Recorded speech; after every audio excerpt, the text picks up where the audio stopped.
एक बार मृत्यु के देवता ने अपने एक दूत को धरती पर भेजा। एक स्त्री मर गई थी, उसकी आत्मा को लेना था। देवदूत आया, लेकिन वो वहाँ की स्थिति देखकर दुविधा में पड़ गया। उसने देखा कि 3 छोटी छोटी बच्चियां उस स्त्री की लाश के पास पड़ी हुई है।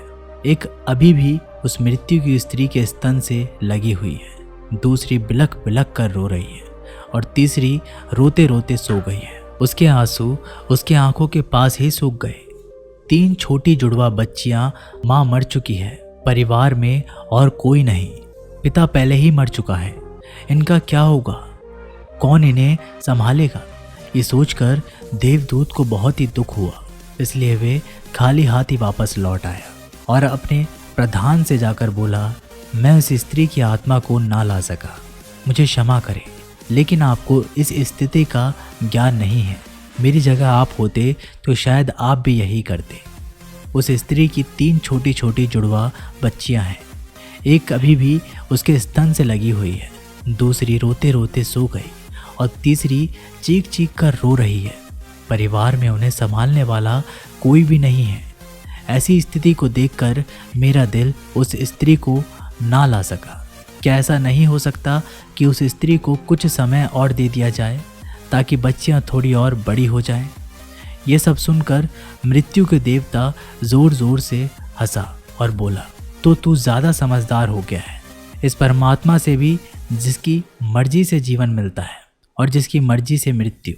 तूने पाप तो बहुत बड़ा किया है और इसकी सज़ा तुझे मिलेगी, और सज़ा ये है कि तुझे पृथ्वी पर फेंक दिया जाएगा और तू तब तक वापस नहीं आ सकता जब तक तू अपने इस मूर्खता पर 3 बार हंस नहीं लेगा। देवता राजी हो गया। इस सजा को भोगने के लिए उसे पूरा भरोसा था कि सही तो मैं ही हूँ, फिर हंसने का मौका ही क्यों आएगा। देवदूत को जमीन पर फेंक दिया गया। ठंड का मौसम था। वो एक सड़क के किनारे नग्न अवस्था में पड़ा हुआ था। उसी समय एक चमार उस स्थान से गुजरा। वह कुछ पैसों की व्यवस्था करके ठंड के मौसम में अपने बच्चों के लिए गर्म कपड़े और कंबल लेने बाजार जा रहा था। रास्ते में उसने एक नग्न व्यक्ति को ठंड में ठिठुरते हुए देखा तो उसे उस व्यक्ति पर दया आ गई। उसने अपने बच्चों के लिए गर्म कपड़े और कंबल लेने के बजाय उस नग्न देवदूत के लिए कपड़े और कंबल खरीद लिए। उस नग्न व्यक्ति से कहा, मेरा कोई घर परिवार नहीं है और ना ही रहने की व्यवस्था है। इस भयानक ठंड में मैं क्या करूँगा? चमार ने कहा, तुम चिंता मत करो, तुम मेरे साथ मेरे घर रहना, लेकिन ध्यान रखना, मैं अपने बच्चों और अपनी पत्नी के कपड़ों के लिए जो पैसे लाया था उससे मैंने तुम्हारे लिए कंबल और कपड़े खरीद लिए हैं और अब तुझे घर भी ले जा रहा हूँ। इसलिए मेरी पत्नी गुस्सा ज़रूर होगी और शायद भला बुरा कहेगी, लेकिन तू परेशान मत होना, कुछ दिनों में सब कुछ ठीक हो जाएगा। उस देवदूत को लेकर चमार घर पहुँचा और ना तो चमार को पता था कि जिसे वो ले जा रहा है वो देवदूत है और ना ही पत्नी को पता था कि जो आया है वो देवदूत है, जिसके आते ही घर में खुशियों की बाढ़ आ जाएगी। जैसे ही चमार देवदूत को लेकर घर पहुंचा और उसकी पत्नी को सारी घटना बताई, पत्नी तो गुस्से से आग बबूला हो गई। वह चमार पर बरस पड़ी, बहुत भला बुरा कहा, उसने बहुत चीखा चिल्लाया। उस दिन देवदूत पहली बार हंसा। चमार ने पूछा, क्या बात है, हंसते क्यों? देवदूत ने कहा, जब मैं 3 बार हंस लूँगा तो हंसने का कारण भी बता दूंगा। देवदूत पहली बार हंसा क्योंकि उसे लगा कि चमार की पत्नी ये नहीं देख पा रही कि घर में देवदूत आया है, जिसके आते ही घर में हजारों खुशियों के द्वार खुल जाएंगे। लेकिन उसकी भी गलती नहीं थी।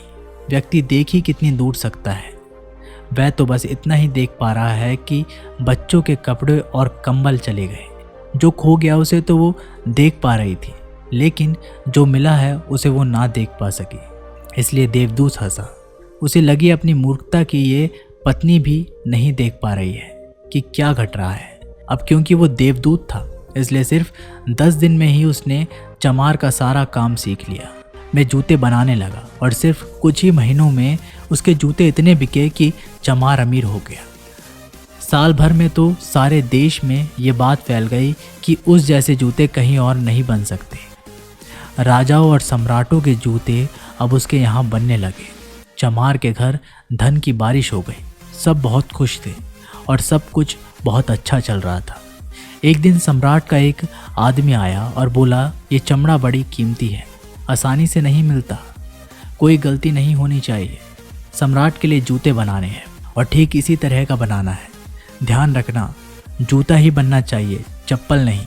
उस राज्य में ऐसी प्रथा थी कि जब कोई व्यक्ति मर जाता था तो उसे चमड़े के चप्पल पहनाकर चिता पर लिटाया जाता था। चमार ने भी देवदूत से कहा कि चप्पल मत बना देना, जूते ही बनाना, सम्राट का स्पष्ट आदेश है। और ध्यान रखना, चमड़ा सिर्फ इतना ही है, कोई गलती मत करना वरना बड़ी मुसीबत में फंस सकते हैं। सम्राट का काम है। इतना कहने के बाद भी देवदूत ने उस चमड़े के चप्पल ही बनाई। जब चमार ने देखा कि देवदूत ने जूते की जगह चप्पल बनाई है तो वह आग बबूला हो गया। वह गुस्से में इतना पागल हो गया कि डंडा लेकर देवदूत को मारने दौड़ा। उसने कहा कि मैंने तुझे बार बार समझाया था कि तुझे जूते ही बनाना है, लेकिन तूने चप्पल बना दी। अब सम्राट हमें छोड़ेंगे नहीं, तू तो मरेगा ही, लेकिन साथ ही मुझे और मेरे परिवार को भी फांसी लगवाएगा। इतना सुनते ही देवदूत खिलखिलाकर हंस पड़ा। उसी समय पीछे से दौड़ता हाफता सम्राट का आदमी आया और बोला, जूते मत बनाना, चप्पल ही बनाना, क्योंकि सम्राट की मौत हो गई है।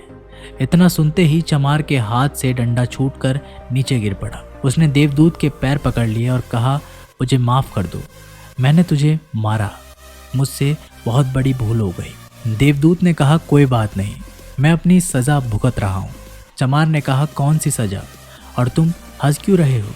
देवदूत ने कहा, जब 3 बार हंस लूँगा तब सब कुछ बता दूँगा। भविष्य अज्ञात है और सिवाय उस परमात्मा के किसी को भी नहीं पता कि आगे क्या होगा, और इंसान तो वैसे ही अपने अतीत के अनुभव के अनुसार निर्णय लेता है। सम्राट जिंदा था तो जूते चाहिए थे और मर गया तो चप्पल। देवदूत दोबारा हंसा, ये सोचकर कि भविष्य हमें ज्ञात नहीं और हम आकांक्षाएं करते रहते हैं, अनुमान लगाते हैं कि जो पूरी तरह व्यर्थ है। हम इच्छा करते हैं कि ये घटेगा, लेकिन वो कभी नहीं घटता, क्योंकि कुछ और ही घटना तय है। हमारी नीति बिना हमसे पूछे चलती है, लेकिन हम बेवजह हो हल्ला मचाते रहते हैं।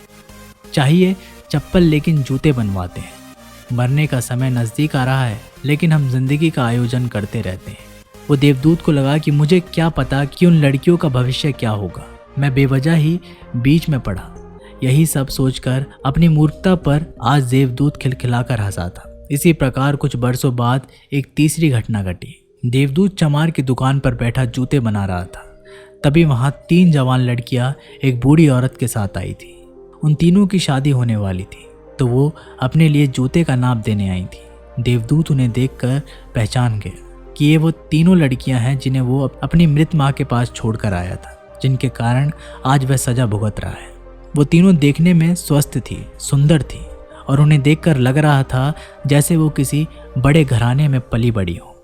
वह उनसे पूछा, तुम्हारे साथ ये बूढ़ी औरत कौन है?